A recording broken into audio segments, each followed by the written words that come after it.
स्वर्गीय जीएस बाली जी थे, तो वो बड़े धाकड़ तरीके से कहते थे कि जो कहाँ पर कहीं पर भी चीज ना हो वो भी मैं खोलूंगा। मतलब आप देखो, कांगड़ा में डिपो हुआ करता था, उन्होंने नगरोटा भगवा में भी बस डिपो खुलवाया कि वो मास्टरी थी, खुलवाया। अब कर्नल साहब को भी मैंने कई बार व्यक्तिगत रूप से भी आग्रह किया है कि सर आप जो हैं वो बहुत बड़े विद्वान व्यक्ति हैं, आपको एक प्रायोरिटी घोषित करनी चाहिए। देखो, आदर्श स्वास्थ्य संस्थान बने ना बने, जहां पर ऑलरेडी आदर्श टाइप के चले हुए हैं चलने दो।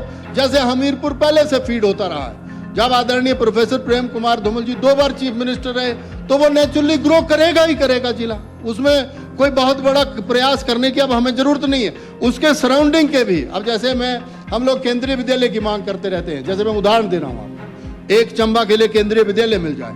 लेकिन जब अनुराग जी ने कहा कि मैं 13 केंद्रीय विद्यालय जो है वो अपने पार्लियामेंट क्षेत्र में दे चुका हूं और बन भी गए, मैंने एक नदौन में भी देखा बहुत बड़ा केंद्रीय विद्यालय। तो जो फीडिंग का कंसेप्ट, आप देखो बल्क ड्रग पार्क जो है वो आपके ऊना में, क्योंकि ये जो डिप्टी सीएम साहब हैं ये तो अरसे से चले हुए हैं, इनकी जैसे स्वर्गीय जीएस बाली जी थे, तो वो बड़े धाकड़ तरीके से कहते थे कि जो कहाँ पर कहीं पर भी चीज ना हो वो भी मैं खोलूंगा। मतलब आप देखो, कांगड़ा में डिपो हुआ करता था, उन्होंने नगरोटा भगवा में भी बस डिपो खुलवाया, तो उनकी वो मास्टरी थी, खुलवाया।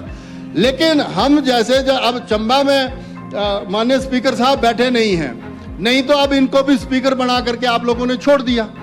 मैं तो चाहता हूं संजय रतन जी जो है वो परमानेंट स्पीकर बने और उनको जो है वो यहां पर मंत्री बनाया जाए, ताकि हमें कम से कम 2-2.5 सालों के लिए तो कैबिनेट में बैठने का मौका मिले। जो बंदा कैबिनेट में नहीं बैठेगा वो क्या निर्णय अपने जिले के लिए ले पाएगा।